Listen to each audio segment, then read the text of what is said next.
I'm not woo, woo. I'm not woo.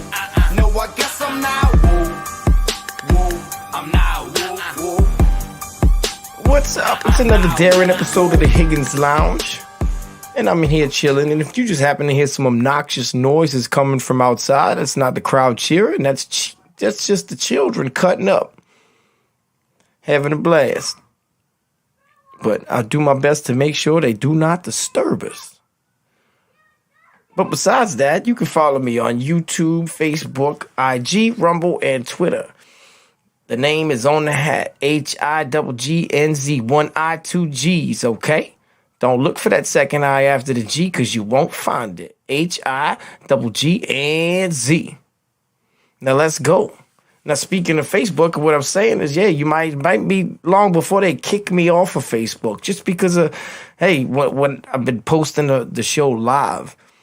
Pre-record and then turn around and do it in live mode. That way people can premiere and comment in live mode. Well, I posted the thumbnail before the show went live, and I was greeted with one of these nice little climate change information stickers to go with the thumbnail. You see that there, right? And then just today, I went and opened up my Facebook account to be known I got hit with copyright strikes over the video that I had posted and put out with all the athletes, soccer players from around the planet falling out for no reason at all. The gravitational pull has been dropping them to the ground, and the soccer league must have hit me with a copyright strike, so I had to write them a nice friendly letter to let them know this is not monetized. It's just news media. We'll see where it goes. But anyway, let's go. Let's have some fun here. Well, the biggest distraction in the news as of this week has been the Rittenhouse case. The Rittenhouse case, right? Because the infrastructure bill was signed this week, and they have any media sources yet to really explain what's in that motherfucker. I'm going to get to that next week. But this week, we're going to talk about Rittenhouse, but not so much Rittenhouse, because that's all everybody wants to talk about is him. I don't want to talk about him. I want to talk about the people that he shot at.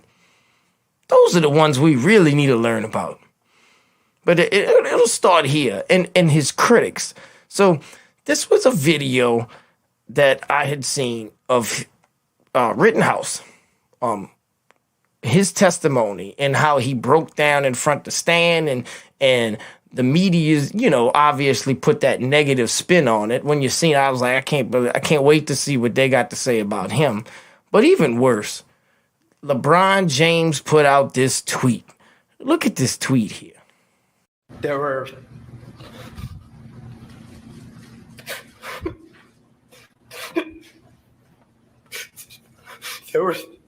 three people right there.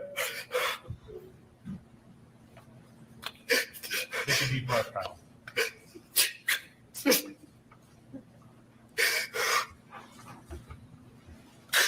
That's what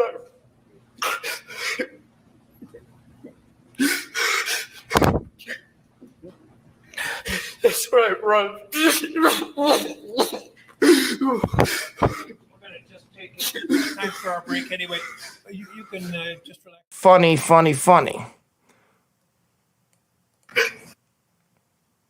Let me read what he had to say here. Wood tears. I didn't see one. Man, knock it off. That boy ate some lemon heads before walking in the court. That was his exact quote.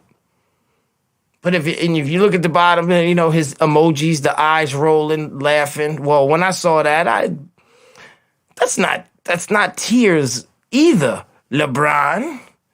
That's white communist jizz all over your face as you reading that, as you tweeting that right there. Sucking all the white liberal dick. Excuse me, white communist dick. Satanist dick. Whatever you want to call it. Because that's what it is. Oh, come on. What kind of league are we becoming if that's a flagrant foul? That's a joke, bro. as a joke, because this is why it's a joke. Not because Rittenhouse is shooting, and now this is why. This is who you are protecting.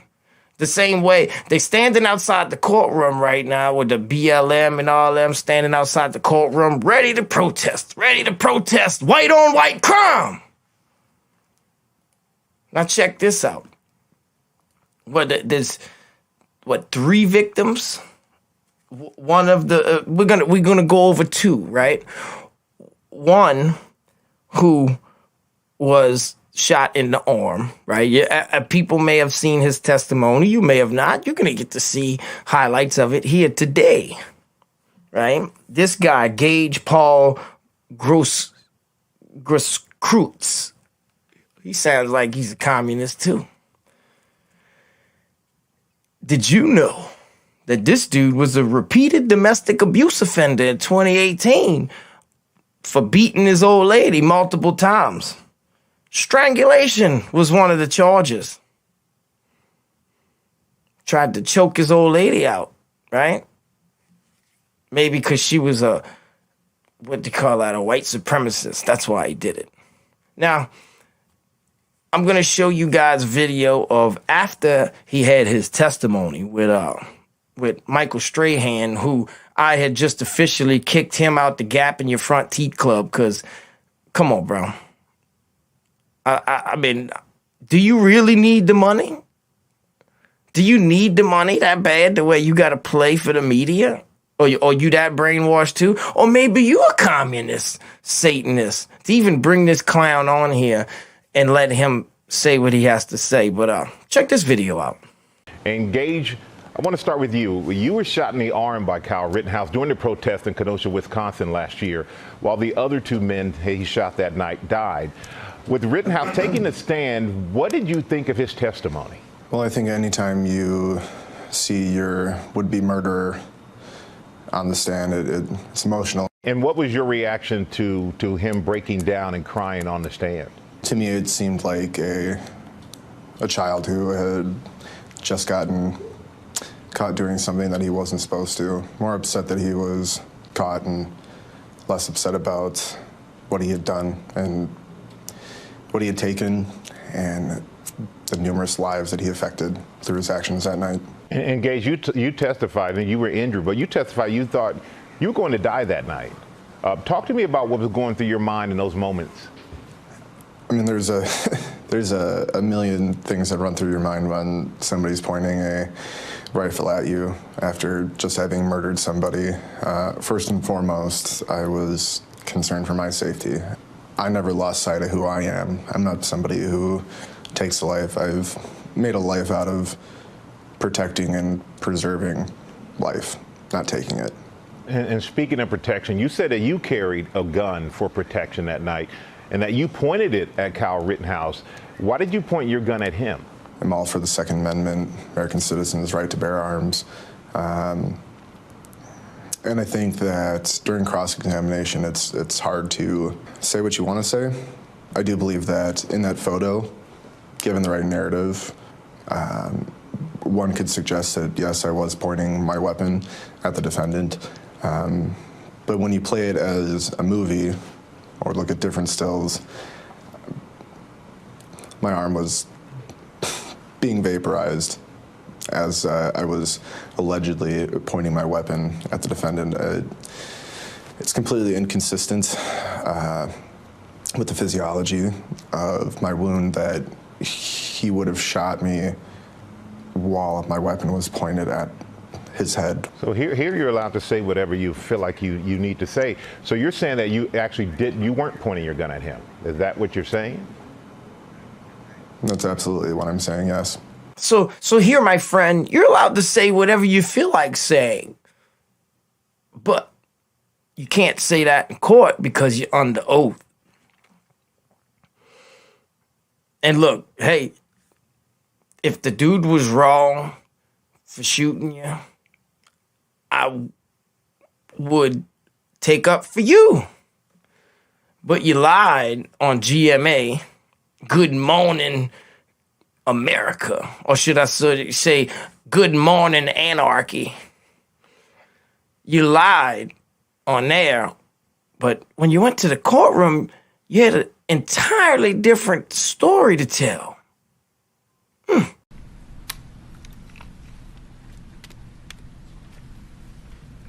You have now filed a lawsuit in federal court, is that right? That is correct. Did you read that? Yes, I did. In that document, you again failed to mention that you possessed a firearm. Is that right? That is correct. So in these documents that you are filing with courts, you are leaving out the fact that you had possessed a firearm when you were shot, right? That is correct. Okay. And this is, so to be fair, this is your testimony today, and how this case turns out has an impact on your ability to try to collect your $10 million, right? That is correct. So if he's convicted, if Mr. Rittenhouse is convicted, your chance of getting $10 million is better, right? I'm not entirely sure how that plays out. When you were standing 3 to 5 feet from him with your arms up in the air, he never fired, right? Correct. It wasn't until you pointed your gun at him, advanced on him, with your gun, now your hands down, pointed at him, that he fired, right? Correct.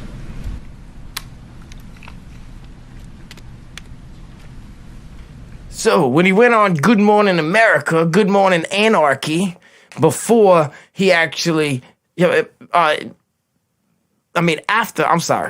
he went on Good Morning Anarchy after he had his testimony that day, he went up there and told Strahan that he wasn't pointing his weapon at him. And, in the courtroom, they could be kind of, manipulative or whatever kind of words he used to say why he said what he said on the stand. So then he turns around and tells Strahan that he lied on the stand.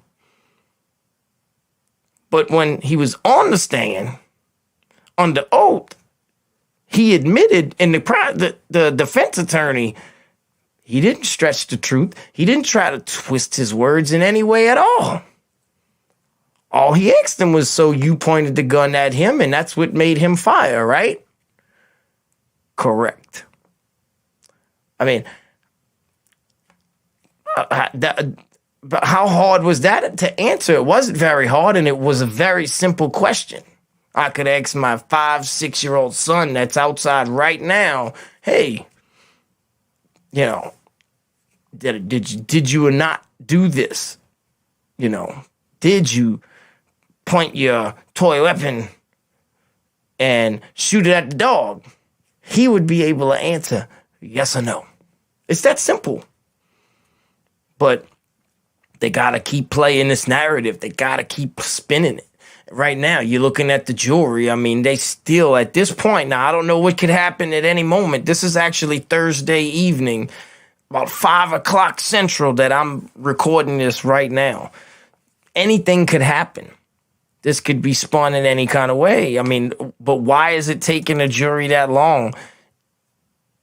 Even the Young Turks came out and admitted, man, he acted in self-defense, and that's about as far left field as you can get.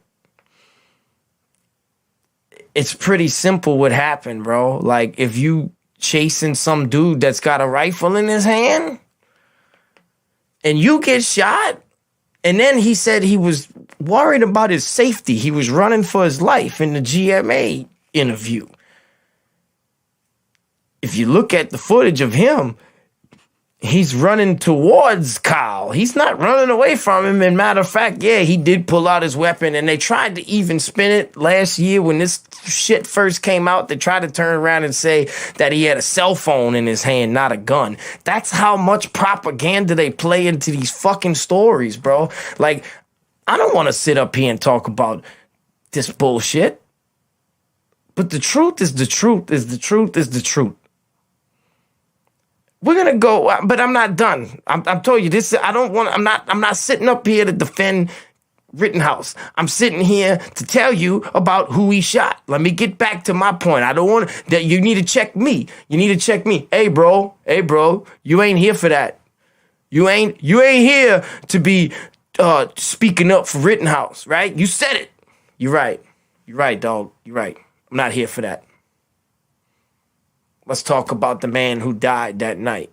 The man who was demonly possessed. This dude is possessed by the devil. If you want to put it, this is a spiritual war, the way I look at it. God bless the dead. You know what I'm saying? But this, whatever was inside this human being needed to be exorcised. And no matter how much crime he did throughout his lifetime, it didn't exorcise that demon. And that's a story for another day. But let's get into this guy. What's his name here? Mr. Rosenbaum, who has been convicted on 11 counts of child molestation. Yep, child molestation. The domestic abuse from the other guy, he's just a fucking Sesame Street tranny, as opposed to this clown here. 11 counts of child molestation, 5 boys. He likes that little boy booty. Ranging from 9 to 11 years old. And some of those charges include anal rape. So Kyle Rittenhouse didn't know that this dude here likes touching on little boys ranging from 9 to 11 years old and engaged in anal rape with these little boys. But I bet you once he found out, I'm going to say it for Kyle. And I ain't speaking up for him, but I'm going to say it for Kyle. When he found out about these things here, he was probably like, that motherfucker needed a good bullet. And not only that, let's go back to the protesters outside that they gotta be being paid to do this, bro. Cause like you mean to tell me that you out there trying to make sure this man goes to prison for shooting 3 white dudes. 1 that's a domestic abuser that beats on his old lady. 2 that likes touching and feeling and pumping little boys in the ass. That's bullshit.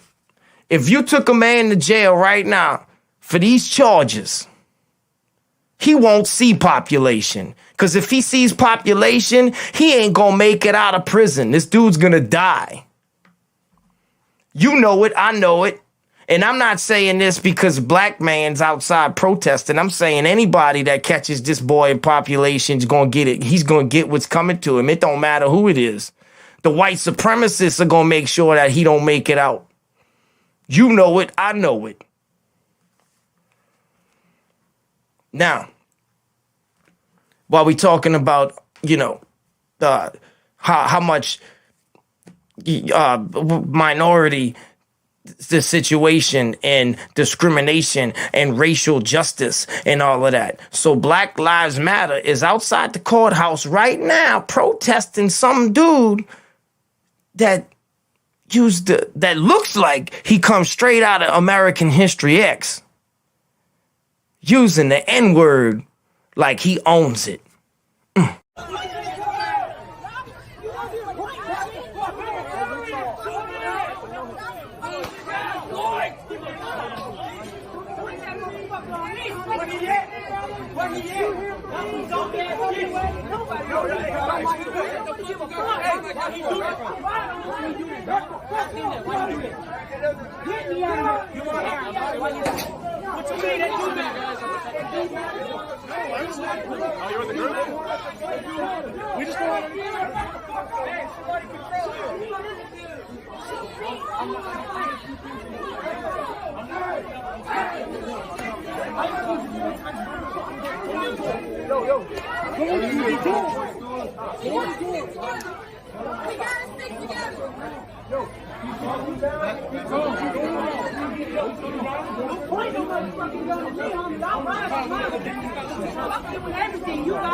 Shoot me, nigga. Shoot me, nigga. Bust on me, nigga, for real. The crime lab slowed down this clip. It shows them running between parked cars. As Rosenbaum nearly reaches Rittenhouse, he spins and shoots. You can see the puff of smoke from the AR-15. You're fucking right. Put pressure on it. Put fucking pressure on it. Where, dude? Where? Where's the hole? Wait, where are you here? He's right here in his head, Come on. Put pressure. Put pressure. Put pressure. Check him out. Hey, keep your eyes open. Keep your eyes open. You shot him? I didn't. Hey, you're okay. You're okay. Let me talk to him. You're okay. Dude, that's not gonna help shit. Keep pressure on this shit. Yeah, but you gotta keep him alive. Hey, bro. Just talk to me, bro. Now, yes, I absolutely had to cover that last footage up because that was actual footage that was shot by a reporter.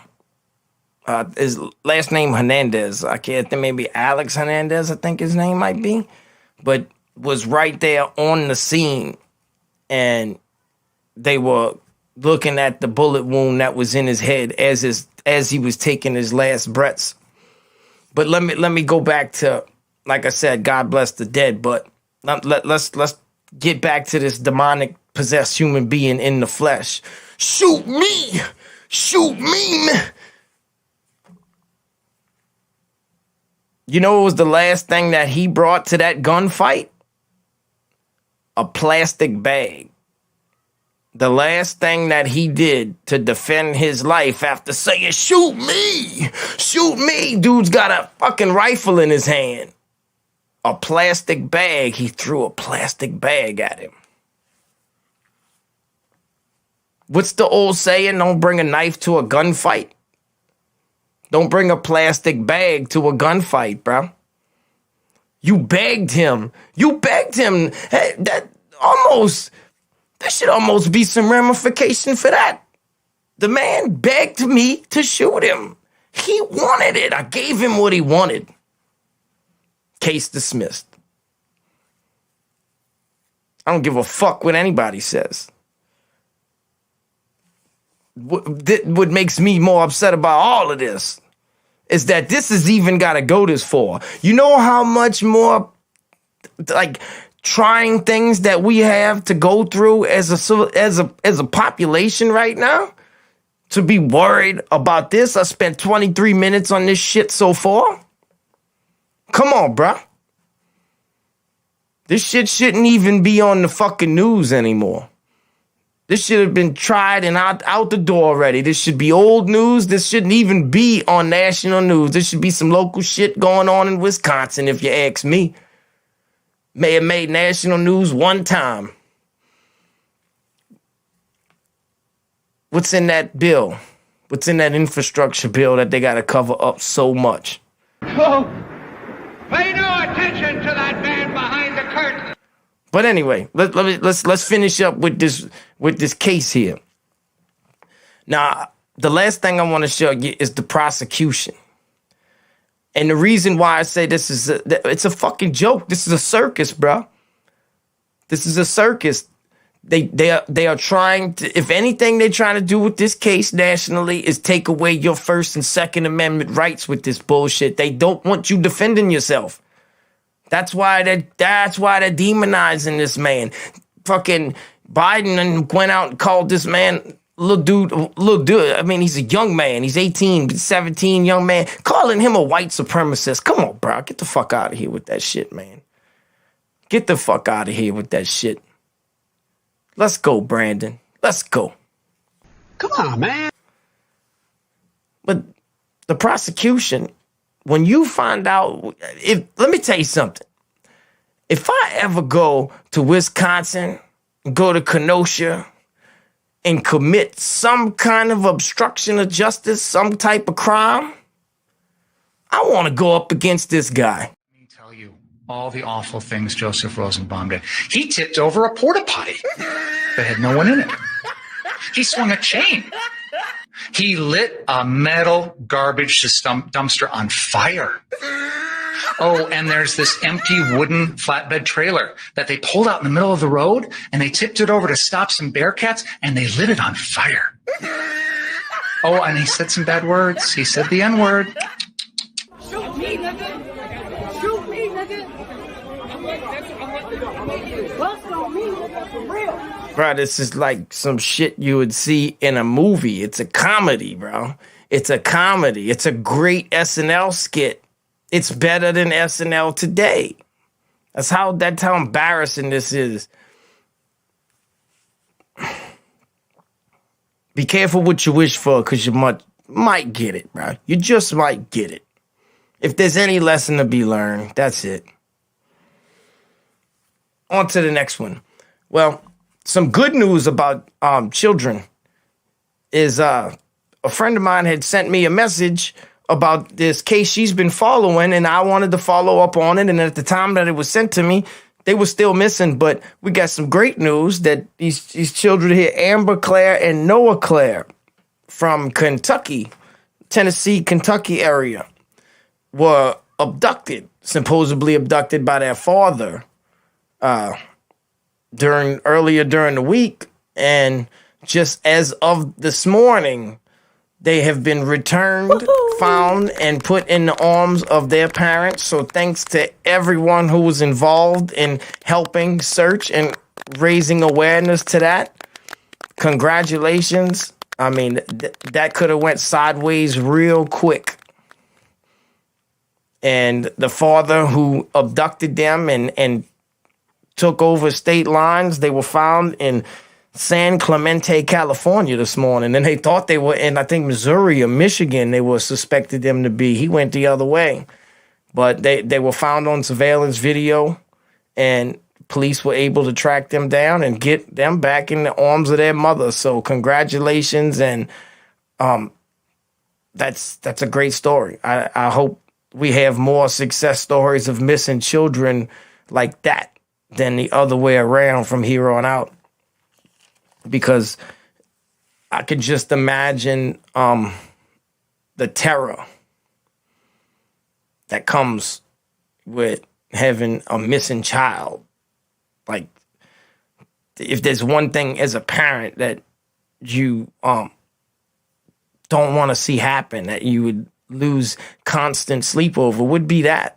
And if there's one thing, that missing child case right there, that should have had more news than the Rittenhouse case. That's where our morals are as a society. Well, that's where the mainstream media is trying to take our morals as a society. But congratulations. I don't want to turn that positive into a negative. We're going to leave it at that.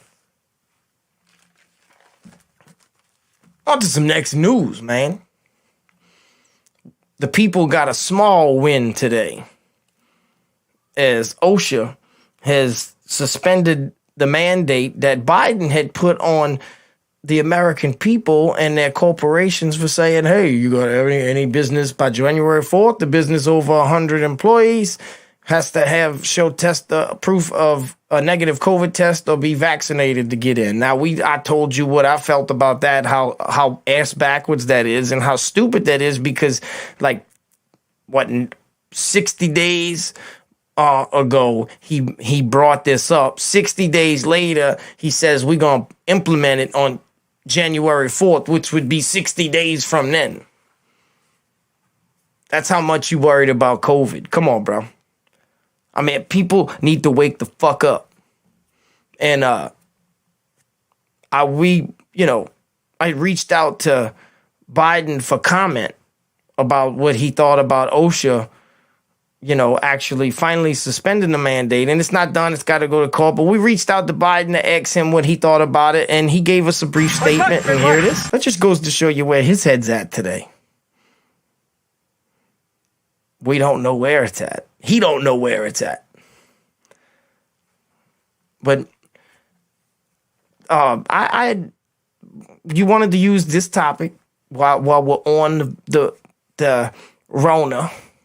I wanted to use this topic months ago, but I hadn't had a chance to get to it. So I was like, now's a good time to bring it up, because I just watched the special, and you're about to find out some very crucial information about the origins of the 19 that you didn't know before, that a lot of American people didn't know before, and some people knew but didn't want to believe it. They cannot believe something that is so shocking that they own government would do them like that. Yeah, they're gonna do you like that.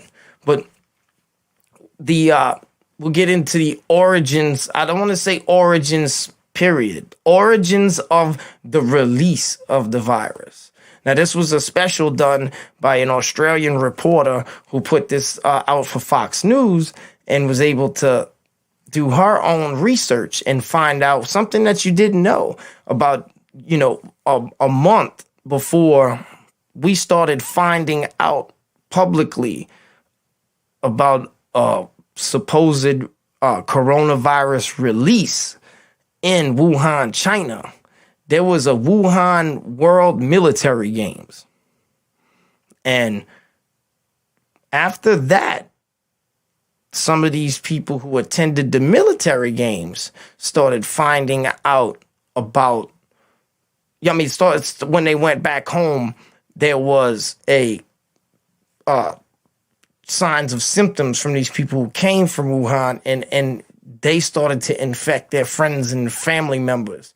Well, I just found this out today, that some of those athletes and people who attended the military games, when they got to China, when they got to the airport, everything that you would see now at the airport was going on over there. The checkpoints, the temperature checks, everybody wearing a mask, the lockdown, the streets were empty. It was a very unusual situation, but they had no idea to put two and two together because they didn't even know anything about the virus being out. They just thought it was very weird. And I just found this out today. But I put this video together a few months ago.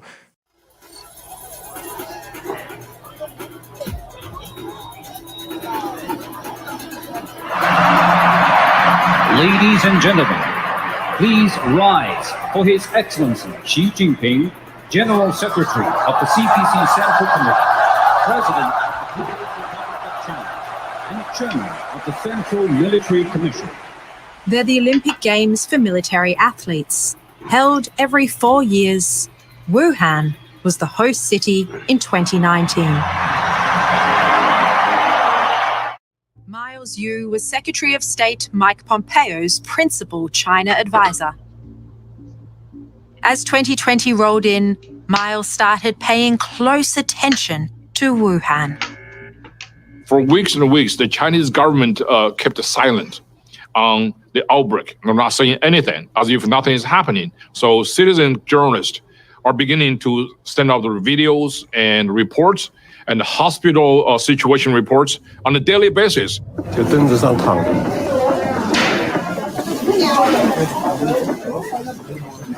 我们今年的疫情堪比03年的非典，而2次疫情的爆炸都是因为对于事实的隐瞒，对于信息的封锁。我们不能一错再错了。 One of those citizen journalists is Chen Kuishi. He's also a lawyer. Chen had heard China was covering up the unfolding tragedy in Wuhan. So he went there and started posting videos. 那个护士还主动问我，你看没看网上那3具尸体停走廊里的视频？我说看了，对，那个官方已经辟谣了，但是是真的。我说啥？官方已经辟谣了，但是是真的。 And then he disappeared. Mr. President, what evidence were you presented with that convinced you that it did in all likelihood come from a lab? Well, I started hearing stories that you have also, that there were lots of body bags outside of the lab. And people were saying there are a lot of people lying down on the streets of Wuhan, and there were body bags. Body bags outside of the Wuhan Institute of Virology? I heard that a long time ago. And if they did, in fact, have body bags, that was one little indication, wasn't it? Was that something that came from the agencies, the intelligence agencies? Is that what they were telling you? I don't know where it came from. Ask China. But you're going to have to figure that out, and you probably will be able to do it, knowing you. Like how I gave her that little flirtatious, sign. Knowing you going to figure it out, babe.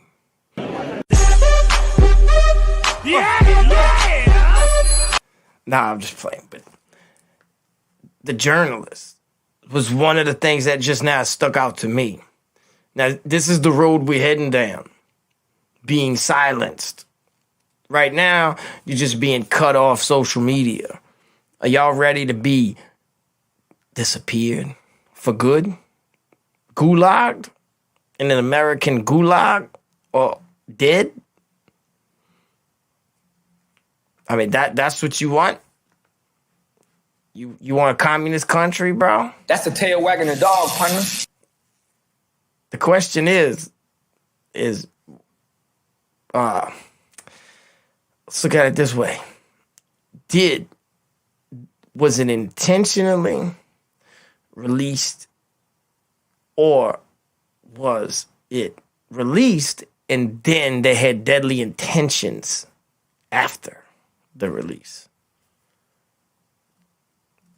I think it's the former rather than the latter, because of the Event 201 and just there's so many other things that, man, timing is just perfect. It was just perfect.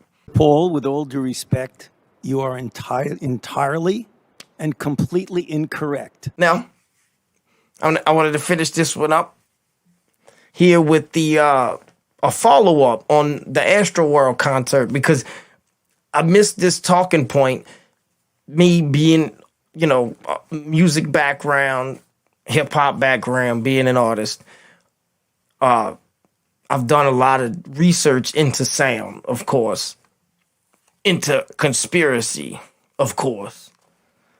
And these two are directly correlated, so I wanted to bring this to your attention. This was one of the most important points, and I completely missed it because no one else talked about it in any of the media.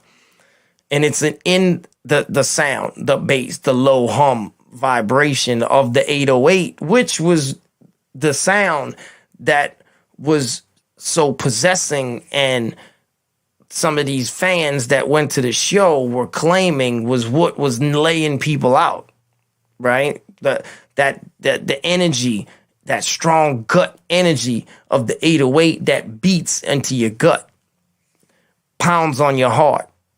I mean, and anyone who, I remember as a kid sitting in the car, and having that subwoofer hit your chest when you're riding in the car, didn't bother you at all. I don't even like that shit today.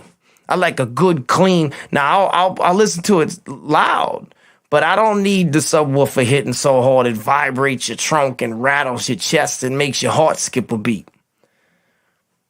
And the conspiracy tied to this 808 is very interesting. But before I get into that conspiracy tied to it, I want you guys to check out this video that was it was a seminar that was put on by Professor Griff, who was one of the founding members of Public Enemy, who was actually kicked out the group for not straying away from Public Enemy's original beliefs, and how when they got big and the fame got to him, they didn't like what he had to say, so they booted him out the group, and he always stayed true to his roots. Well, he had put out a book, being that he's been in direct contact with major players in the industry in the early years, being signed under Def Jam, working with Russell Simmons and so on. He put out a book that dives deep into, it's called The Covert War on Hip Hop. And this was one little segment that he had put together where I had learned about the 808, the 808 sound. And I'm not saying that sound is a bad thing, because it's a good thing. I don't think it's a bad thing. I think it's being used for demonic purposes, because music can either make you change the world or destroy it based on the messaging in the music. Check this out. Everyone in this room has 7 shifts. Just a metaphysical class for 2 minutes. Is that cool? Everyone in this room has 7 chakras. Your chakras are energy centers. Alright? This is why you go to the club, you throw a couple back, you on the dance floor. You understand what I'm saying? You're doing the damn thing. You're on the dance floor. And now, really, truly, the music is kind of taking over because it's hitting you at your energy centers. And you can't help it. Women, how many times you've heard a song and you ran into the dance floor? Oh, this is my song. You start dancing. What happens in that process? It takes over and you almost lose control. You don't keep your damn shoes off, your pantyhose are running, you out there on the dance floor, backing up, am I right or wrong? So now we have to understand your energy centers. What happens in that process? I'm gonna tell you a true story. Around the holiday time, I'm in the Kroger, at Kroger's. Y'all got Kroger's out here? Yeah, Kroger. And in the background is the Rudolph the Red-Nosed Reindeer song. Now, I'm not really into Christmas like that. But it's hitting my subconscious mind. I'm in the car, Rudolph the Red-Nosed Reindeer. I'm like, how did that happen? What process did I go through in the grocery store, right? That I went through a process that these songs and this was hitting my subconscious mind that I remembered it and started singing. You see, they got the same 13, 14 songs on the radio every single day. Repetition is the mother of learning. Repetition is the mother of learning.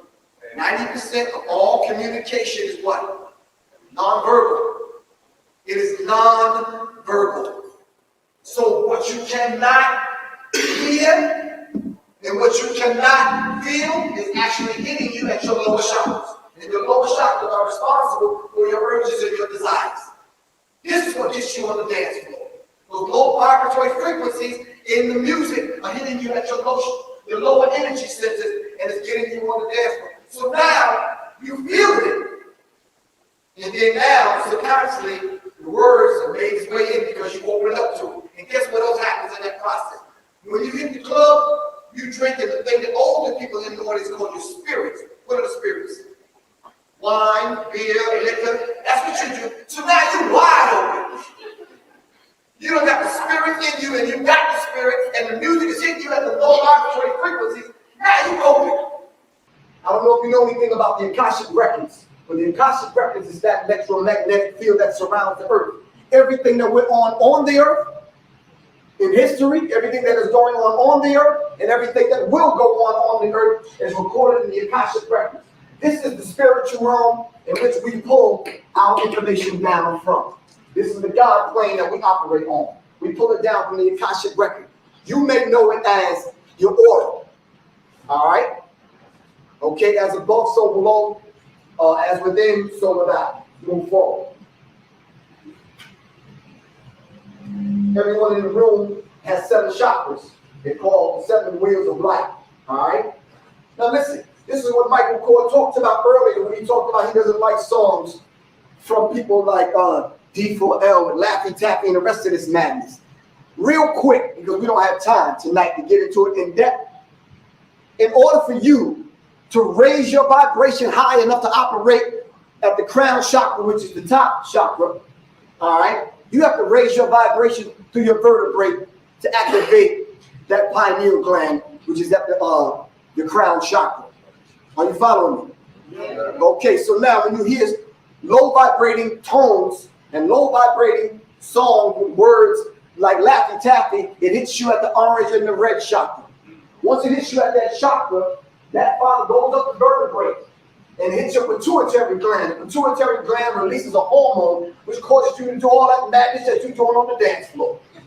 Are you following me? So this is no accident that the people that usher in the psychological covert war on hip-hop, they know this science. That's why these songs hitting you at the lower chakras. Are you following me?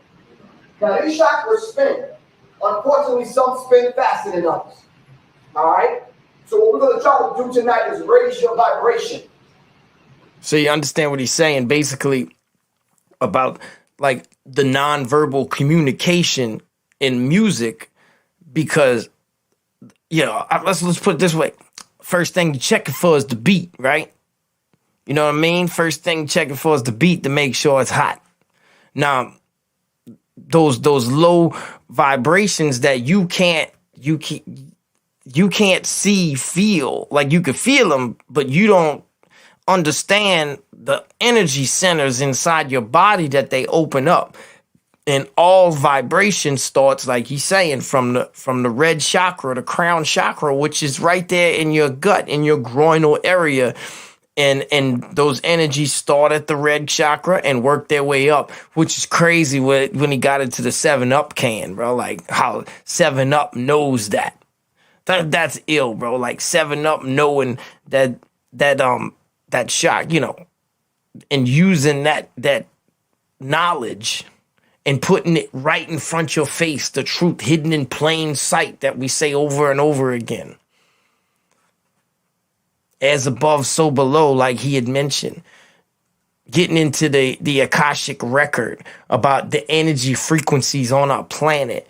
And that's why, like the Astroworld concert, them putting the truth right in plain sight, opening up a portal to let spirits in. Let spirits flow freely in and out of that portal that they opened up through that low vibrational energy with the negative music. And that's why I'm saying, like, not so much saying that low vibration is a bad thing, but it's the messaging that goes with it that creates the negative energy. And these ancient these ancient practices and these ancient civilizations knew that and understood that from day one.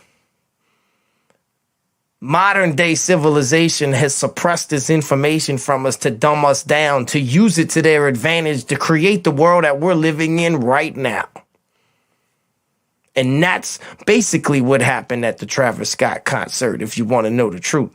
Now, to close this out, I want you to take a second, but look at this is from the conspiracy base. This is what they're saying the conspiracy is, the forced vaccination. Now people had to show proof of vaccination to get into the concert.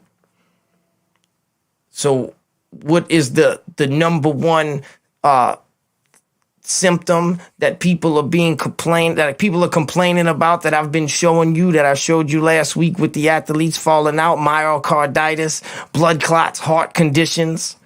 What does that 808 do when it pumps your chest? When it hits that, it makes your fucking heart feel like it skips a beat when it's pumping too hard, uncontrollable. Having that many people next to each other, suppressing the oxygen, clotting the blood.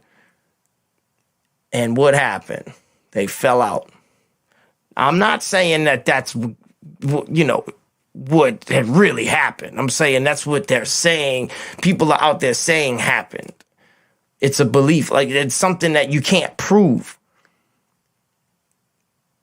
But it's definitely something to think about. Peace. I keep it moving. I keep it